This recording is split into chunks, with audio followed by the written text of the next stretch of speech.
Welcome back to the channel. It's your boy Pelican Bay K9s giving it to you the way I always do, fair and unbiased. Some gonna like it, some ain't, man. Y'all hit that subscribe button if you haven't subscribed. Like I always tell my brothers and sisters out there, hit that like button up.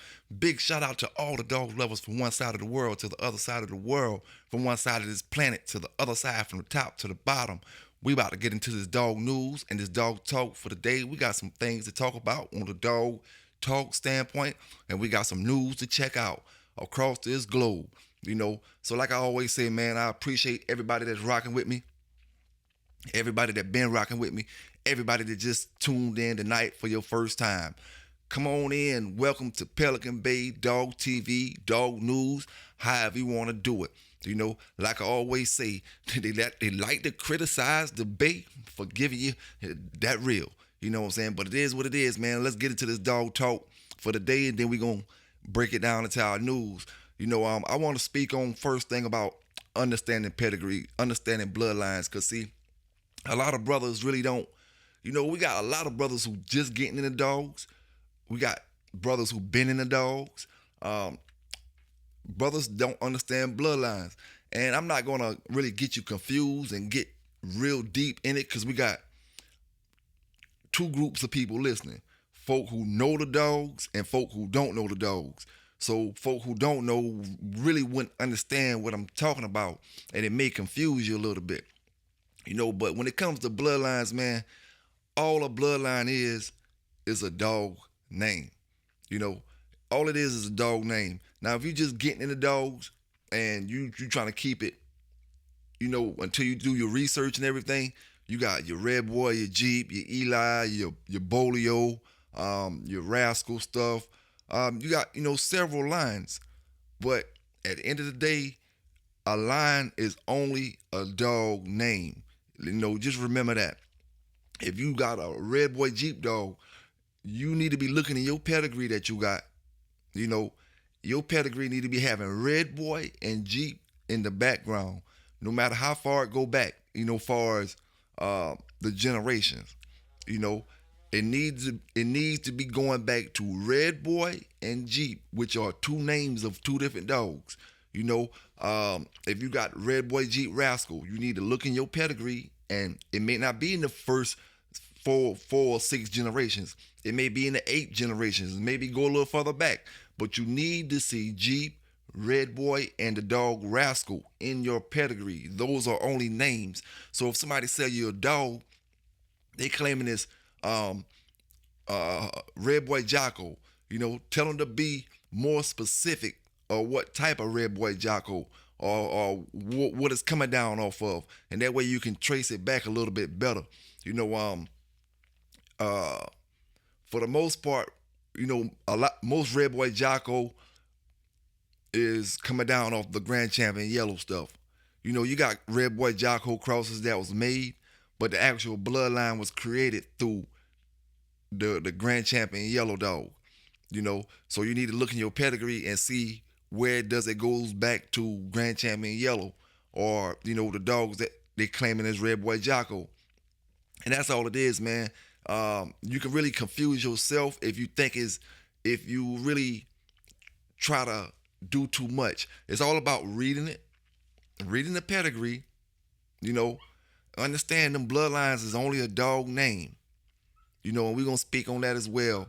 It's only a dog name, and you need to see that name in your pedigree if you claiming that you got so and so when it comes to bloodlines. It's basically, like I said, it basically comes down to you reading the names that's on that family tree. A pedigree is only a family tree. And I'm speaking, a lot of my brothers already know this, but I'm speaking to my brothers who don't know these things yet. Pedigree is nothing but a family tree. So when you go in it, if you claiming you got Chinaman Bolio dogs, then when you go in your pedigree, no matter how far you go back, when you read it, you go back to your 6th generation, your 7th, your 8th generation, 9th, 10th. You need to see Bolio and Chinaman somewhere in them pedigrees, and that way your dog is bred the way the person said it's bred. People who don't know bloodlines, understand this. Don't let somebody trick you when they say, "Oh, my dog is a." Okay, I'm gonna use my dog Fletcher for example. Okay, they'll say my dog is a Fletcher dog. Okay, now what you do is you go back and look in the pedigree, and then you see Fletcher one time in the fourth generation. Now, if he's the sire of that dog, yes, that's of course. But if he's one time in the fourth generation, and then you got the rest of the pedigree is filled with Boyle's dogs, Chinaman dogs, then that's not a Fletcher dog. That's a dog that got Fletcher in the pedigree. You know, a dog, when people say, oh, I got a Jeep dog, I got a Red Boy dog, I got a Bolio dog, then when you look in that pedigree, it needs to be a majority of the dog that they calling out. You know, at least a majority. You can't say you got a Jeep dog if your dog don't have at least 50% Jeep in it. You know, it gotta have at least 50% Jeep for you to say Jeep alone.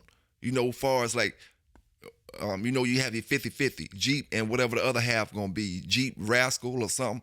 You know, it gotta be 50% at least. Now, if you start talking about splitting it up in Jeep Red Boy, Jeep Rascal, now you cutting your percentages down to smaller percentages, which is okay. But just know, no matter what bloodline you got, when a brother say, oh, you say, what kind of dog that is? I want to get it. When the brother say, oh, this so-and-so, this Mexican Eli, the Cardina stuff, you may not see these dogs in the first 4 generations, but you got to keep reading. That's one good thing the online ped does.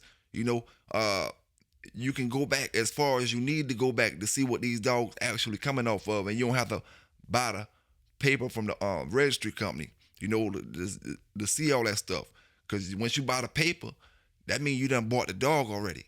When you go online and check it, you can check it, kind of before you purchase the dog.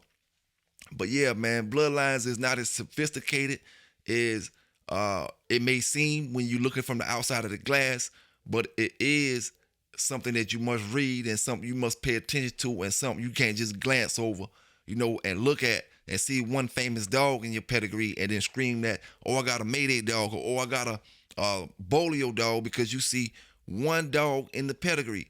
That pedigree you have is made up of many dogs. A family tree is made up of many people. One person just don't make a family tree unless, and still one person couldn't make it. I was about to say unless that's the head of the family tree, but still it takes another half. Not just one person. You can't just wake up and be pregnant. And when it comes to looking at a dog and actually telling what he's off, sometimes, brothers with keen eyes can do that type of stuff, and then we be off, because in actuality, you really can't tell what a dog is. Sometimes you could tell what a dog is not, though, and that's just, a little easier sometimes. You can't really say, oh, this a Garner dog, or oh, this a Big John dog, or oh, this a so-and-so dog, because it could be a total opposite dog that looks the same exact way. But you can say it's not this kind of dog, or it's not that kind of dog sometimes, and that goes back to keeping the traits of these dogs. These dogs, when the lines, even though I talk about the lines all the time, and I say we need to, establish our own lines, regardless, those old lines have traits. What's the purpose of having, now I'm not going to say what's the purpose, right? But the thing is, you got a Chinaman dog, you got a Chinaman dog, but you got a Chinaman yard, right? But your whole yard is red, which is cool, but you lost the Chinaman trait with the color somewhere or another, so you got the pedigree, but all the traits aren't there, and starting with the color. So if the color gone, imagine whatever else is maybe gone out of the Chinaman trait. See, these dogs, they have traits. So if I got a pure Red Boy Jocko yard, but my whole yard is black, I'm losing certain traits from the actual Red Boy Jocko gene, from that actual, them dogs from the past or whatever. And it's cool, like I said, if you got great dogs, you got great dogs. The color don't matter, But at the end of the day, I'm talking about pure lines, lines that stayed pure without having cuts and stuff in them, different dogs. Because when you start crossing dogs, you deserve to have different, and you're supposed to have different colors and, your tri patterns and different things and your willow peaks. And when you start making crosses, you can have all these things. But when you're talking about pure lines coming directly from the sources of when they started these particular lines, then they should look like the dogs that they came from, no different than the Bailey's Bingo dogs.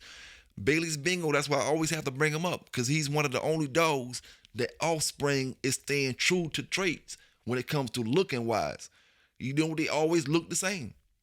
I can go come out with a black dog, all black, but you won't tell that's a Bailey's Bingo. And if I got my yard based off all black dogs and none of them got white markings in them really, but they in the pedigree say Bailey's, you lost the traits of these dogs, but you got them on paper.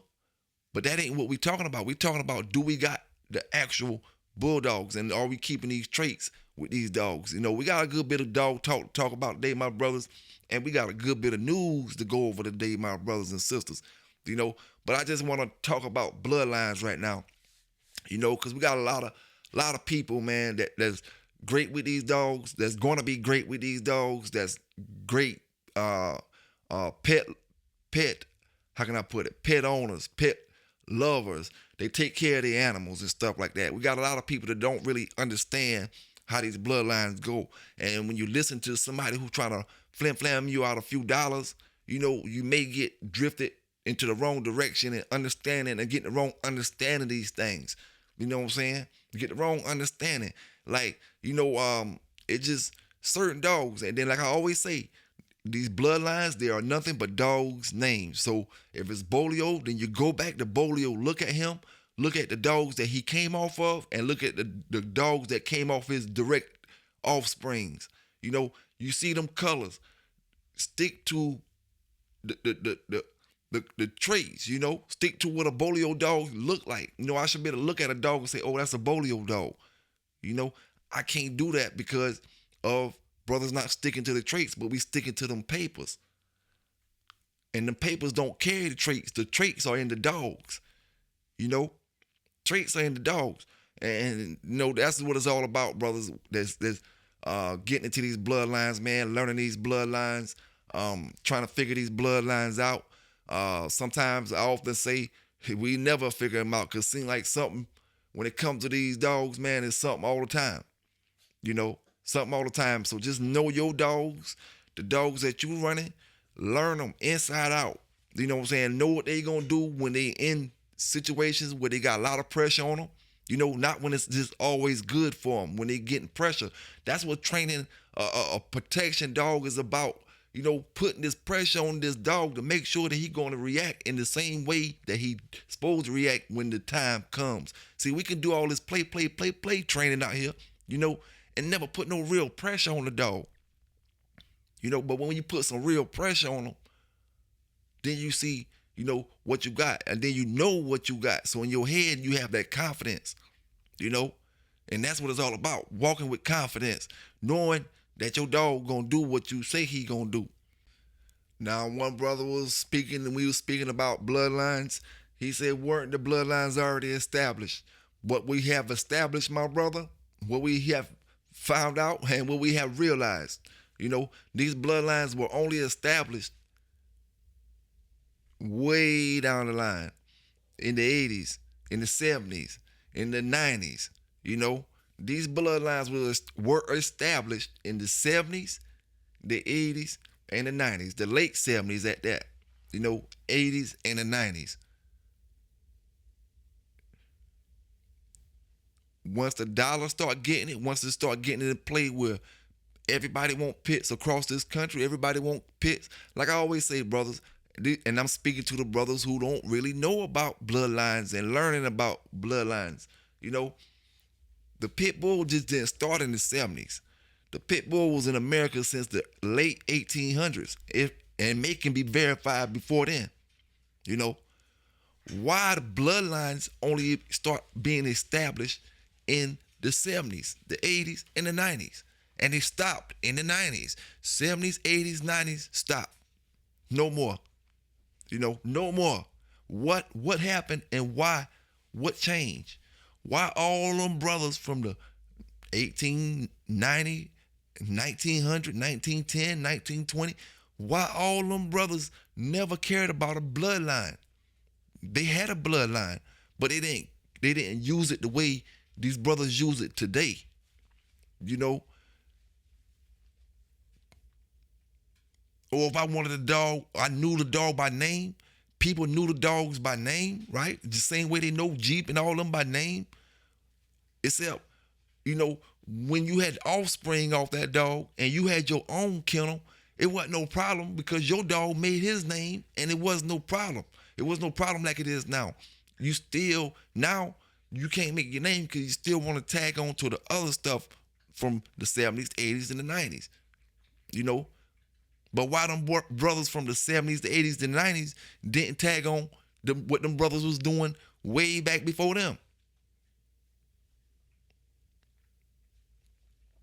You see, it makes things easier when it comes to knowing what kind of dog you got, but at the same time, it don't make things easier, because at the end of the day, a lot of people not looking for a good bloodline no more. You look for a good dog, you're looking for a bloodline. You're looking for a bloodline. And I'm going to speak for myself, right? This brother can have a Cardenas dog, which a line I'm not favorite. I'm not big on it. Or one of them other kind of dogs I'm not big on, they line. And the dog can be a superb dog. But when I first thing I want to ask him what's the pet or what the dog coming off of, I'm not even, focused on the actual dog himself. That's the difference between what they was breeding and what we breeding. We breeding because we want that red boy Jocko to go with this red boy Jocko, or we need this Eli to go with this Jeep, or this Rascal to go with this red boy. And we don't even really care how serious the dogs are when it comes to working ability. See, all pit bulls will attempt to work, but all pit bulls don't work. When I say work, I mean work.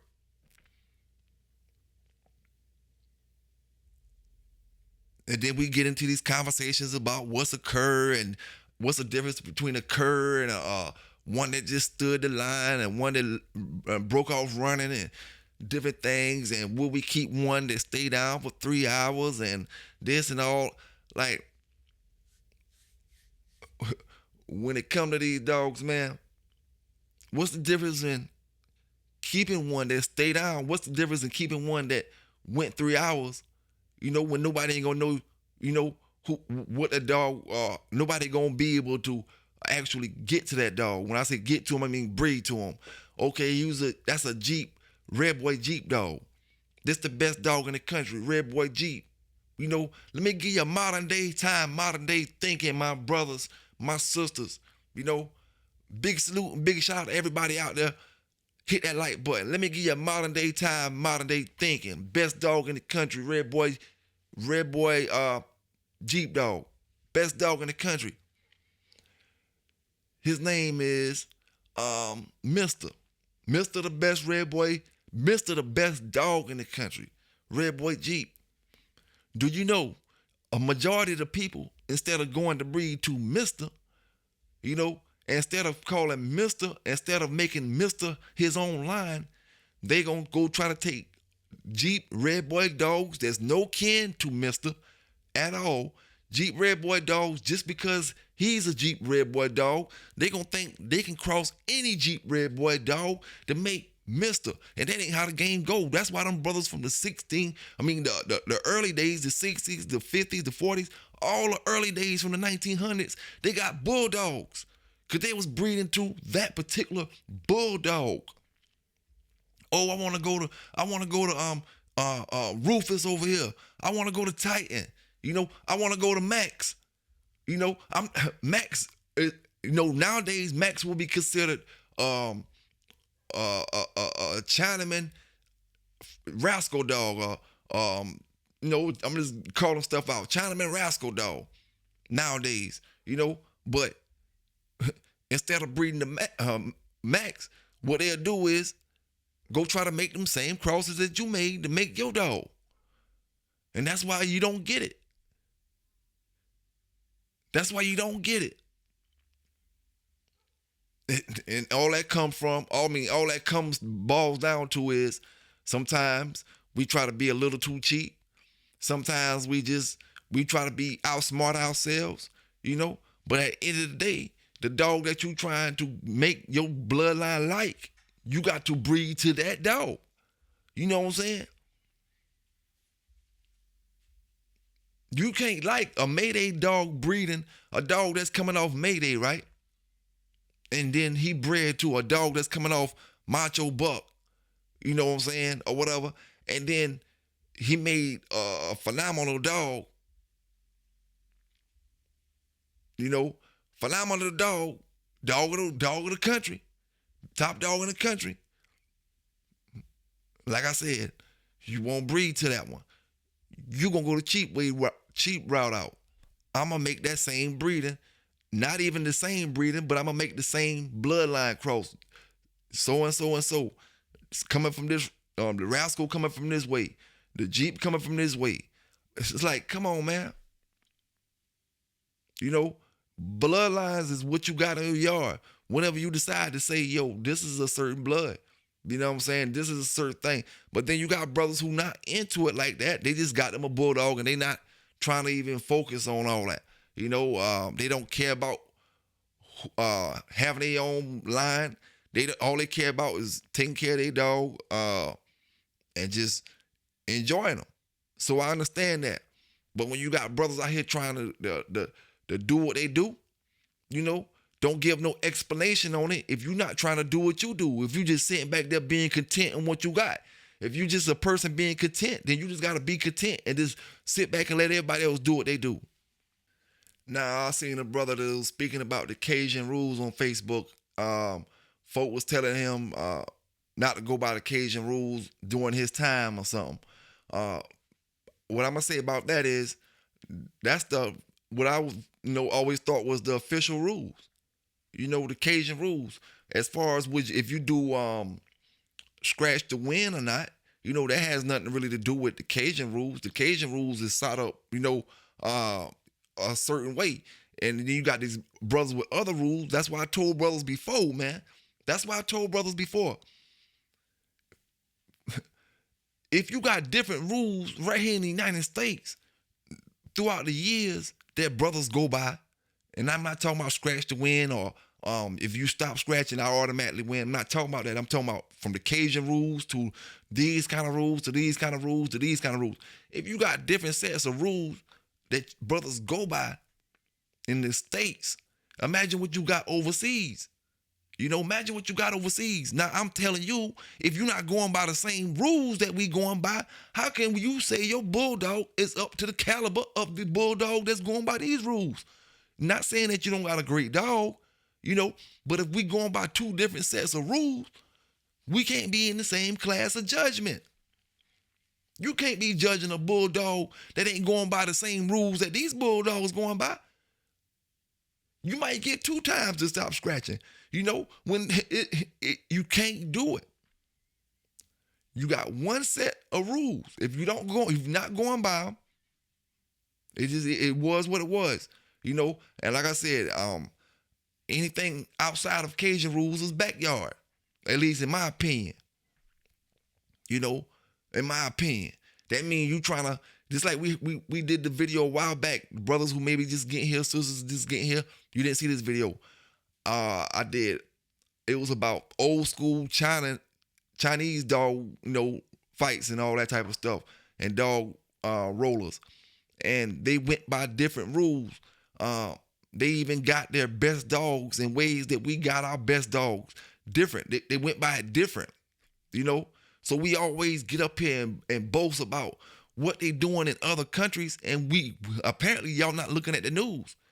Because I'm going from Mexico. Listen here, man. Listen here. Let me tell y'all, and y'all listen. For one thing, Mexico is not no dog country. I'm gonna tell you why it's not no dog country. You got more things to worry about than bulldogging. You got more things to worry about. You got the cartels that clearly run the whole system. One cartel to the next cartel. How is you gonna be bulldogging for $500,000? These brothers gonna be betting bricks. They're gonna be betting all this type of stuff. How you gonna be bulldogging legitimately without any cheating, without the cartel being involved? You can't bulldog. See, it's an American pastime, man. It's an American pastime. Them folk over there can barely, why you think, not all of them, but the ones who are coming, some of them, they say they're coming for better lives. You don't see brothers who want to bulldog going over there to stay over there to Mexico just so they can bulldog. Why? Because I can bulldog. Yeah, I might can walk my dog down the street. I might can call somebody up here and do a show, but there's a whole lot more risk. Forget the police talking about my bulldog. It's a whole lot more risk to live, period. So we can't concentrate on bulldogging the way these Americans can concentrate on it. You know? All we worried about is somebody stealing our dogs, our dogs biting somebody or hurting somebody or getting in trouble, in some dog fighting situations or something like that. We don't got a whole lot of stuff to worry about, when it comes to being able to focus on your dogs compared to Mexico. You telling me you got the baddest dog over here in America. You telling me you gonna go over there and feel comfortable betting $100,000? You bet it in America, yeah. You felt comfortable in America. Man, you's a damn lie if you tell me you gonna go over to Mexico and bet $100,000 with the Migos over there. Salute to all my Migos over there, man. Salute to you. You's a damn lie if you tell me you gonna do it.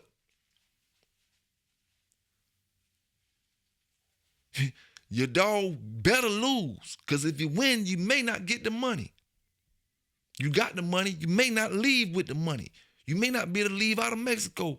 These folk ain't bother you, but they tag you on to somebody else, and they'll pick you off and make the interception before you cross that line.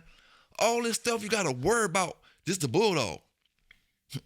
So you can't focus on the bulldog like America can. So, and when I give y'all brothers this news from across the world, because I be tired of hearing, Russia doing this or this country doing. Some places in Russia, you can't even own a dog.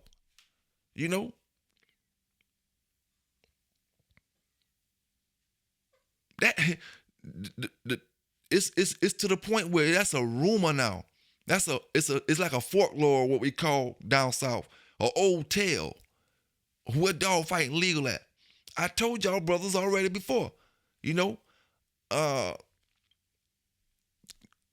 Google a map of where dog fighting is legal at in this world.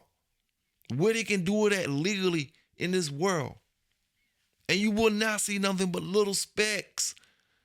And most of the time, them little specks gonna be in war-driven countries. War-driven country or either a country that's people not there yet. You got a few people there, but nobody's really governing the system. All through Europe, you not doing no dog fighting like y'all thinking. All them places with LT Ray and all these dogs out across Europe and all these European countries. Where you think all that stuff going down legal at? For y'all brothers to be gassed up, and I always hear you say it.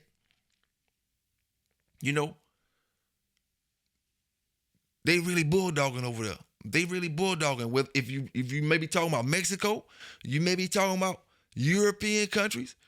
Y'all ain't found out enough about Africa yet. Salute to my brothers in Africa. Salute to my brothers in Africa. Why they don't want to know? I don't hear no stories about my brothers over there bulldogging. If they gonna bulldog anywhere and nobody don't mess with them, it would be Africa. Them brothers can go out. And I ain't talking about in the city parts. I'm talking about way out in the desolate parts, in the tribal areas, where they control the stuff like that at. But folk got more things to worry about than bulldogging. That's where it come down to that at. You know? Just another mouth to feed. And at the end of the day, you know, the places that we got city limits in Africa, which is a lot of the places, then they're going to treat it the same way. Their laws may not be as strict as these laws. Their laws may not be as strict as the next country laws. But it's all going down, man. It's all going down. You can barely find, if you find any country that's allowing it. You know, and like I told y'all, I gave y'all the videos where they was eating the dogs that lost in Brazil. And they bust that place when they busted. They didn't bust them because they was eating the dogs. They bust the dog fight and found out they was eating the dogs. You know? So what parts of the world are we going to say this thing is legal at? Antarctica? Nah, I'm quite sure if you want to go to Antarctica, you can roll some dogs up there. If you want to go up there, they're going to let you fight dogs all day long up there. You know? You want to go to the North Pole or the South Pole, you can fight dogs all day long. Up there. I'm just guessing, you know, because they probably aren't under nobody's jurisdiction. And somebody may be controlling them. You know, but for the most part, man, bulldogging is American pastime. You know, like cherry pie and baseball. You had bulldogging. You know, like pound cake in the South. Like sweet tea in the South. You know, you had bulldogging. It's an American pastime. You know? Hey, I don't know, man. Maybe I'm the only one feel like that. You know what I'm saying? Maybe I'm the only one feel like that. And like I always say, what I'm saying is not to discredit no bulldog from no parts of the world. You know, because there's great dogs over there. But I remember one time, right? Let me tell you a little story. I remember watching some VCR tapes back in the 90s, and these dogs had to be, I don't know which dogs these was. You know, I'd be lying to you if I told you a name. But this is during the time when all them Luke Kane shows was out. I had one with Luke Kane show, had about 100 people around the box. The boys yelling and all kind of stuff, you know, but this wasn't then. These was two brown dogs. They looked like, you know, 250-some pound dogs. And they was rolling in the box. But what you saw was traffic riding past. Just as if that box was on a park corner, in a corner, like in a park or something. And I mean, you didn't see traffic way off in the distance. You seen traffic right there beside, like maybe within 20 to 50 feet of that, maybe 50 feet of that box, within 50 to 100 feet of that box, you know? And like I said, this was the 90s. It wasn't even a felony then here in America. So you can expect certain things across the world then. It ain't going down like that no more, man. Them folk will have your ass in jail over there overseas so damn fast, and you're going to be over here crying for the Donald Trump to come get you. Oh, Trump, I ain't know. This and that. Come get me, come help me. You know what I'm saying? Hey, I don't know, man. I always say big salute to my American Bulldogs, man, because y'all put this thing together. Y'all got the dogs from European dog brothers who gave y'all great dogs. And I'm speaking to the early settlers, the early brothers who dead and gone right now. You know, the only one we may have, you know, that's even close to any of that stuff is Mr. Boudreaux, you know, and but yeah, guys made great breeders, man. They preserved the breed. They made great breeders throughout the years. You know, made great breeders throughout the years. But I just have pride in the dogs that, you know, come from where they come from. You know what I'm saying? If I'm gonna look for a Chinaman dog, you know, I'm not talking about when Mr. Vinny had them or none of them other brothers. I'm talking about when Mr. Garner had them. You know, I'm gonna look for them in the North Carolina region. I'm gonna look for them maybe in the South Carolina, maybe in the Virginia region. You know, maybe the Tennessee. I'm not gonna go too far out of there. You know, I'm not gonna go to California looking for a Garner dog. I'm not gonna go, with me myself personally, I'm speaking for myself. I'm not gonna go to Florida looking for a Garner dog when I stay in South Carolina and I'm only three freaking hours from the man himself, for one. And if I wanted to, get something that's coming from the home base, I just believe in getting it from the sources, man. You know what I'm saying? And you pretty much can not know that you got a superstar or cur, but know that you got what you trying to get. You know what I'm saying? Because it goes back to brothers breeding just for papers and losing the actual traits of the dogs. Like they say, man, you hate what you don't understand. They fear what they can't conquer. You know what I'm saying? It just is what it is. Let's talk a little bit about prices, man, and how the prices affect these dogs today and the quality of these dogs. You understand? And let me give you a quick example. You see the German Shepherd, right? The German Shepherd is a breed that came to America fully functional. German Shepherd is a non-functional dog if you get it from the wrong person here in America these days. The dog cannot function the way he's supposed to function. You have to make sure you get the German Shepherd from the right breeder these days that have a dog with no hip dysplasia, none of that crazy slope and all that other stuff. You have to make sure you're getting it from the right breeder. And that comes from the German Shepherd being here, German Shepherd being a dog that a lot of people loved, a lot of people got, and they took the prices down. You can find a German Shepherd, not saying the best quality, but full-blooded German Shepherd for $250. $250. Brothers feel like, they're getting a lot of money and you're getting $500 for your German Shepherd. Feel like they're getting a lot of money, $1,000. The price is so low. The lower the prices go on a breed of dog, it screws the breed up. Why you think the Belgian Malinois is not like the German Shepherd? It may be like that later on down the line. The Belgian Malinois may be like that later on down the line. But the Belgian Malinois is not like the German Shepherd because it's a higher priced dog. You're not going to find no Belgian Malinois for $250, but you can find a German Shepherd for $250. Only way you get a Belgian Malinois for $250 if somebody got one and they trying to give you a deal because you their friend or you their partner or something.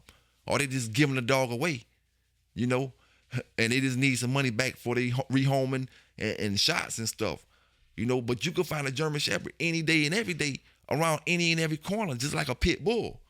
Two dogs that you can find on any and every corner, a German Shepherd and a pit bull. And when you look at the Malinois, being that it's just so expensive, brothers don't take the time to go buy it. They feel like they can get that same work out of German Shepherd. They're not really into it. They can get that same stuff out of German Shepherd. So they leave the expensive dog to stay intact, and that's why the Malinois is still intact compared to the German Shepherd.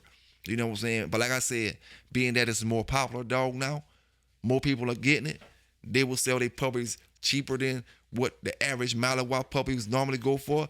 And maybe 20 years, 30 years down the line, the Malinois will be screwed up, when it comes to the structure and all that type of stuff, and it just comes with the prices, man. If you got these pit bulls and they $2,500, average pit bull $2,500 in price, $3,000, brother's not gonna be buying them.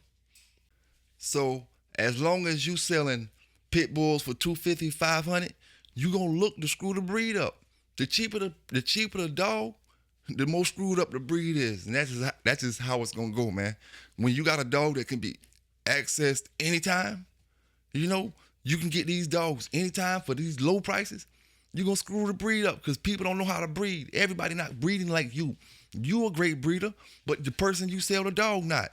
They know how to take care of the dog, but breeding wise, they're not real, they don't know the real fundamentals of breeding a true American Pit Bull Terrier. And they're going to screw the breed up. Have them shaped this way, have them shaped that way, legs looking like this, body looking like this. They don't care because it's a great pet, and at the end of the day, it just get trickled down and trickled down and trickled down and sold over here and sold over there. And then the breed be screwed up. That's when you start having all your bloodlines, your $25,000, your $5,000 dogs, everything for $250. $250 and $300. No matter what bloodline, all of them screwed up. We only doing ourselves an injustice when we get out here and try to cutthroat each other with sales. Oh, I got these dogs. Oh, I got them cheaper than so and so. He got them. You got them for this. Okay, you got them. Oh, I got them cheaper. You got them. We only doing ourselves with this justice because at the end of the day, now you brothers thinking they can get these dogs cheap. All right, them pups starting to make a little bit of noise, so I'm gonna go ahead and jump off into this news for y'all brothers and sisters. Let's go to Aurora, where they was trying to pass laws. They had a law that was banning pit bulls for over 20-some, 30-some years in that particular city. They was taking it back to the committee, and I want y'all to check this out because we got results on what they decided. PB K9s, Dog Talking News, Aurora, pit bull ban. Let's get into it. Get to decide the future of pit bulls in Aurora. The controversial dog breed has had quite a history in that city after a ban was placed on them nearly 20 years ago, removed in 2021, and then reinstated earlier this year. Fox 31's Rachel Sauer has more. Yeah, Kim, well, Aurora residents have been on quite the roller coaster as far as pit bulls go. Now residents will vote on their future. In November, Aurora voters will get to decide if residents can own a pit bull within city limits. And in the weeks leading up, groups have been rallying to help educate the community. A yes vote means that dangerous dog legislation is going to apply to all breeds, no matter what kind of breed they are. People in Aurora will be voting either no to keep the ban or yes to repeal the ban, which was reinstated earlier this year. After 3 years earlier, the council voted to remove the ban. A judge reinstated that ban after a citizen lawsuit. That wasn't really about the dogs, it was more about the practice of the repeal. While the pit bull ban has had a colorful history, people hoping to repeal the ban say they hope Aurora will vote yes to make Aurora a safer community. If this bill fails to pass, what's going to happen is it's going to discourage people from getting training, socialization, veterinary care, and insurance in the long term. And in the short term, it'll make things more dangerous by making people abandon their breed. Historically, Denver Animal Protection found pit bulls were responsible for more dog bites than any other breed in Denver, following a study spanning several years from 2019 to 2021, with 2021 being the highest number in that study at 117 bites, and German Shepherds coming in next at 63 bites. However, pit bull advocates say it's all dependent on the owner. It's all based off of who they're raised with and how they're raised. Candy Reynolds has had her pit bull for 9 years. They lick more than anything, They snuggle, they're just lovable. And other advocates say a breed ban historically has not worked. Yeah, pit bull owners say they still don't know how they'll be impacted if the ban is reinstated. And as of July 2024, the only other Colorado city with a breed-specific ban is Louisville. Rachel Sauer, Fox 31.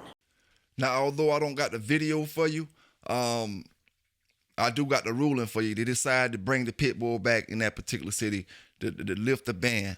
So the ban is lifted in Aurora. Now, let's move on to some more news where we got a woman mauled by a pit bull, man.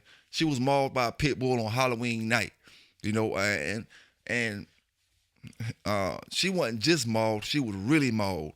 So I'm going to give y'all brothers and sisters this news the way I always do. Y'all hit that like button out there. Y'all subscribe to the channel if you haven't subscribed yet. If you know some dog news that need to be on the news that I haven't spoke about, always hit me up. Hit me up in the messenger, Instagram, Facebook. Hit me up on my phone or whatever. However, but I'm giving it to you. PB K9s, let's get into it. Is recovering from serious injuries after her husband says part of her face. A woman is recovering from serious injuries after her husband says part of her face was bitten off by her neighbor's pit bull. WAOB News 10's Mackenzie Petrie joins us live in studio right now with more information about what happened. Mackenzie? Yes, according to the incident report, a woman was feeding her cats in her backyard when her neighbor's dog jumped the fence and attacked her. In the report, her husband told police, quote, her face was peeled off and bitten, her arm was broken, and she was bleeding profusely, end quote. The report also says a doctor stated that the victim had a broken arm, puncture wounds to the neck, injuries to her face and teeth, and her left ear was partially bitten off. end quote. The victim told officials the dog usually barks, but this time the dog came straight for her and attacked her. The victim was immediately transferred to Phoebe Putney Hospital in critical condition. Her husband released an update on her condition on his Facebook page that I read in part, quote, "Please pray for my wife Lisa. She was attacked by a pit bull dog. It broke her arm in 10 places and tore half her face off. The plastic surgeon was successful in reattaching Lisa's face. She is on a respirator now for the next few days to make sure that her airway remains clear and does not swell shut. Thank you for your continued prayers," end quote. Albany Police Department Chief Michael Pursley says the dog had previously bitten its owners as well. You know, we know people do own them, and some of them do make good pets, but we would ask people kindly to, if you have any dogs that really may potentially fall in the category of being a dangerous dog, please, sir, please, ma'am, make sure that you have your animal secured. Officials say the dog will be euthanized. Chief Pursley says police will speak to the victim before determining whether the neighbor will face charges. Reporting live in studio, Mackenzie Petrie, WALB, your hometown news source. Now, you know, everybody know we got our new president about to be inaugurated later on in the year. But did you know how beefed up and vamped up the security was right about now? You know, let me give y'all brothers and sisters this video. We going to Trump properties, the Mar-a-Lago property down in Florida, where they got robotic dogs patrolling the property. You know, and you know, if this may be your first time seeing this in real life, you know, but just imagine today, if you're seeing it, imagine what they're going to be doing 20, 30, 40, and 50 years from now. You know, how they have these dogs just in regular public patrolling things, you know. But y'all check this out, man, and just look at the dog. You know, I don't know what the dog name is, you know what I'm saying, but just check it out.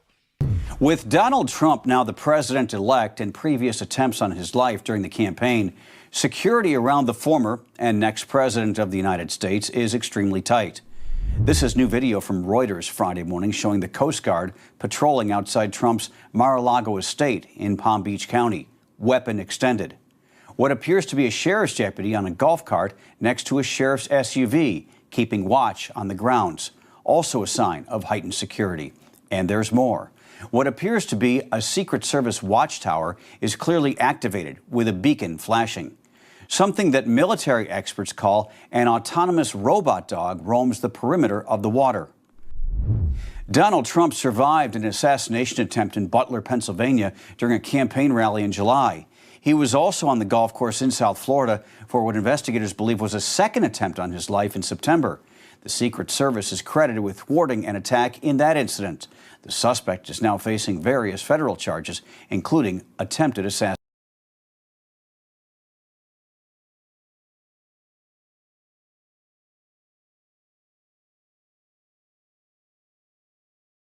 Technology taking over. Now, let's go to a neighborhood, man, where we got a loose pit bull that's attacking people, you know, and it ain't nothing like a loose pit bull running the neighborhood attacking people, and the owner knows he's loose and don't care if he's loose. You know, he knows the dog attacking people. Ain't nothing worse than that, man. You know, that's as irresponsible at its highest. You know, you never know who walking down the street. It might be a little kid walking, the dog attacking them. Then they want to make excuses about this or about that. You know, but let's get into that video. PB K9s, dog TV, dog talk, dog news, fair and uncut, raw and unbiased. Let's get into it. At 10:30, a terrifying pit bull attack caught on camera. A couple in Pomona say they were simply out walking their Yorkies when this dog came out of nowhere and attacked. The couple says the pit bull's owner allows this dog to roam free in the neighborhood and has been a danger for months now. And they're worried the dog could attack small children. KTLA's Angeli Cockadee is live in Pomona with a story you'll see only on 5. Angeli. Rick and Cher, I spoke with a couple earlier this afternoon. They're still a bit shaken up. Their bite marks still visible. But listen, they're going to be okay. Their big concern now is for the children in the neighborhood. The dog just didn't want to stop It just kept going and going. That's Brian Garcia, and that's his right hand. 5 days after he says a neighbor's pit bull in Pomona bit him while he, his wife, and their 3 Yorkies were out for a walk Saturday morning. I felt it and I saw it, but I guess I just had my adrenaline rush, so I was still pushing it away. The attack caught on camera in this chilling video. You can see the couple walking seconds before a black pit bull races towards them, lunging at Shanicia Hernandez. What do I do? What do I do? And then until I was like, well, I'm just going to scream at the people to come get their dog. And that's exactly what she did. After the dog sets its eyes on Brian, you can hear Shanicia begging the owner for help, which took 30 seconds. Every time I walk down the street. But it's scary. It's very scary. Neighbors saying they aren't surprised by the incident and that the dog and its owner have been a nuisance for months. Her son moved into her driveway as he doesn't live inside the house. Tents line the inside of the fence, which Brian says the dog can push open, but that calls to police and animal control have gone nowhere. They said that they couldn't do anything. Leaving neighbors in fear the next time could be worse. This neighborhood is a lot of families. They walk in the afternoons, walk their little dogs, they walk with their children, and next time it might not just be a little bite. It might be a child fighting for its life. Now, I did reach out to the Humane Society as well as Pomona Police Department. Neither one got back to me. But if you do have a concern about a dog in your neighborhood, your first step should be calling your local animal control. For now, reporting live in Pomona, Angela Kakade. Send it back to you over in Hollywood. Now, let's go to Colorado. We're going to go to Colorado where we got a pedestrian and his dog got attacked by a mountain lion in the middle of the night, walking down the street, down a regular road. You know, not in the desert or nothing like that, just down a regular street. Attacked by a mountain lion. And you know where you got it first, man. I ain't gonna do too much talking about that. All I know is a lot of y'all claim y'all got bad pit bulls, but I'm trying to tell you, if he would have ran up on that, or that mountain lion would have caught him out there at nighttime, your pit bull would have been acting up until that cat got up on him and put them paws on him, like Scrappy say. You know, once that cat would have put them paws on your pit bull, you know, I don't care if it was Mayday. He probably would have got some, you know, some good bites in. But that cat is far too clever. Far too clever. But let's get into this dog news, man. You know where you get it first. Let's go. Just days after we showed you this video of a huge mountain lion roaming the streets near Boulder, another mountain lion incident in that area. Lion goes after a man and his dog while on a walk, the man fighting off the predator on his own. And tonight, Colorado Parks and Wildlife cannot confirm if the mountain lion is the same one that we see here in this video, but when the man had to fight off or not. But it does go to show that they are out and about right now. Fox 31's Greg Nieto speaking with that man about this whole experience. Greg? Yeah, Talia, the gentleman we spoke with says he was walking his dog when that mountain lion actually crossed the street. Now, he initially tried to use a flash to ward the mountain lion off. When that didn't work, of course, what else? It's either fight or flight. In this case, instinct kicked in.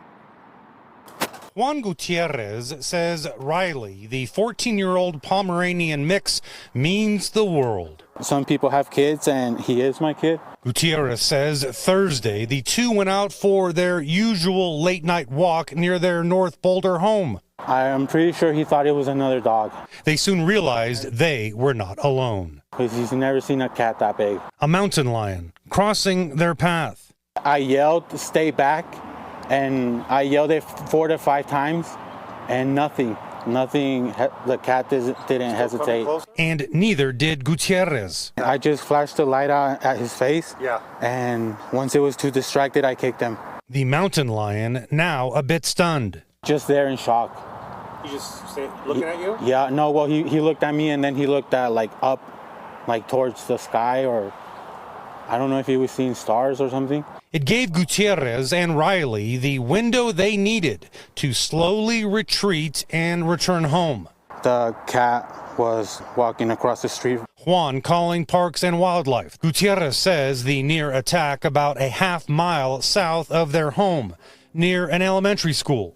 And only about 2 miles south from another mountain lion sighting right here at 16th and Iris midweek, Gutierrez believes it is the same mountain lion. As seen in this video, walking through the neighborhood.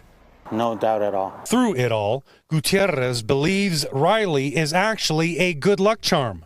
He survived one dog attack, one black bear attack. He's a cancer survivor, and he did survive a mountain lion attack last night. Who has rolled with the punches. I was more worried about him than myself. And as Talia mentioned, we did reach out to CPW. They do confirm the call, and again, at this point, cannot confirm it is the same mountain lion from earlier in the week. Greg Nieto, Fox 31. And with our last little bit of news, we're going to, I think, West Virginia. We got some folk locked up for a bunch of neglected dogs. So let's get into this news, and then we're going to get back into that dog talk. K9s, let's get into it. First tonight, 2 people facing charges of animal cruelty in Putnam County after humane officers say they found more than a dozen puppies in horrible condition. As WSAZ's Abby Lord reports, some are now in the caring hands, but for others, sadly, it was too late. More than a dozen animals have been rescued after an incident led humane officers to a home where dozens of malnourished puppies were found off of Grandview Ridge Road. At first, I was like kind of teary-eyed, I'm not gonna lie. I started crying a little bit, and then like anger starts to hit in, you know, like you wonder how someone can do. Putnam County Sheriff Bobby Eggleton says all this started when they got a complaint from their animal control about numerous dogs living in atrocious conditions. Most people see their pets as part of their family, and I can relate to that. So, and when you see something like this happening, it's really sad, and it really tugs at your heartstrings. According to court documents, the puppies were sickly, malnourished, unable to move, and covered in ticks. Putnam County humane officers noticed that there was no water, shelter, food, except for a deer carcass that the puppies would eat. How people can live like that, how they can allow their animals to live like that, how you can see that every day and just be okay with it. The next day, humane officer Michaela Hilburn was one of the officers that executed the search warrant and said that it was a scene she will never forget. They were weak and they weren't really moving too much, but it's almost like they knew we were there to help them, and they kind of gave in a little bit of a fight. Then they kind of started moving around and trying to play with us. Investigators say 3 adult dogs and 16 puppies were taken and moved to the Putnam County Animal Shelter for testing. They say the puppies were parvovirus positive. Due to lack of resources, the puppies were then taken to the Canal Charleston Humane Association, where a third died on the way. The KCHA says the surviving puppies are in stable condition and making great improvements. Once the animals are fully recovered, the medical team will clear them for adoption. Abby Lord, WSAZ, Putnam County. So the owners, Lindsay Perkins and Edward Parson, were charged with 20 counts of cruelty to animals, 1 count of conspiracy to commit a misdemeanor. The KCHA officials say they desperately need wet puppy food for those pups and a whole lot of other care. There's more information available about this story on WSAZ.com. When it comes to these dogs, man, a lot of times, like we always say, it depends on who gets the dogs, you know. And like I said, I'm a firm believer of breeding to that dog, not like that dog, you know, because if it's not about who gets the dogs, what happened to the rest of Mayday offspring, Mayday's brothers and sisters off that litter that he came off of? You think Mayday was the best dog off that litter? Could have been, but he's the only famous dog from that litter, you know. Famous, and when I say famous, I mean not the one that the brothers who know every single thing about the dogs know. I'm talking about the brothers who just know the famous dogs. You know Mayday, and who else you know off that litter where Mayday came from? You don't know none of them. You don't know none of them. Just Mayday. So, this breeding thing, man. Like I said, I don't want to get too deep into it. I don't want to confuse any of my brothers who just learning that thing. I'm going to tell you like this. Don't go by colors when you're reading them online pedigrees, because that colors is only going by what brothers enter or what kind of accomplishments their dogs made. Don't go by that. You go by the names and what these dogs coming off of. And then if you're going to buy dogs, I'm talking about if you get them directly from the people who got these dogs, they should be able to tell you what these dogs possess as far as their traits. You know what I'm saying? See, hold up. They're making all this noise, so I might as well help, make them famous at the same time. Hold up. Got to give you that break. You already know what it is. You know what I'm saying? And to y'all brothers that can't do this, don't hate. Like I always say, man, PBK, hold up. Give me a second. Now, when you're dealing with a bloodline or whatever you're trying to deal with, learn the bloodline. Spend time with it. You can't, if you just gonna go by one dog, some bloodlines you can do that. Some bloodlines you can do that.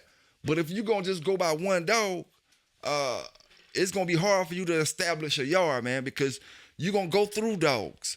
You'll go through them. You know what I'm saying? And at the end of the day, like I tell brothers, it's about showing and proving. The proof is in the pudding. Producing dogs offer producers. Producing dogs offer proven performing dogs. And like I always tell brothers, y'all get a kick out of talking about when I say performing, I'm talking about legal performing. I'm not trying to fit in with the Joneses. I'm not trying to talk about what you're talking about. I'm trying to give these brothers and sisters out here great bulldogs to bring into their family. Now these dogs right here, I start to name him backseat. They carry the backseat traits. You know what I'm saying? Down from Mr. Jocko. And see, this is what dog man gotta do. I gotta go clean up real quick. So give me a second. Let me take this little joker here. This is a nice male. Let me take this little joker here back to the cage and let me go clean up real quick. You know what I'm saying? Because we don't do it like Washington State, baby. This Carolina, dog. We represent for them Bulldogs. But like I said, man, if you need your PBK merch, some don't like it, some ain't merch. It's just your Bulldog merch in general will be customized how you want it. You know what I'm saying? Or you just want it, some don't like it, some ain't shirt. Just let me know. Hit me up. Hoodies, shirts, sweaters, hats, sweatsuits. Hit me up. You know what I'm saying? It just is what it is. But back to these dogs, my brother.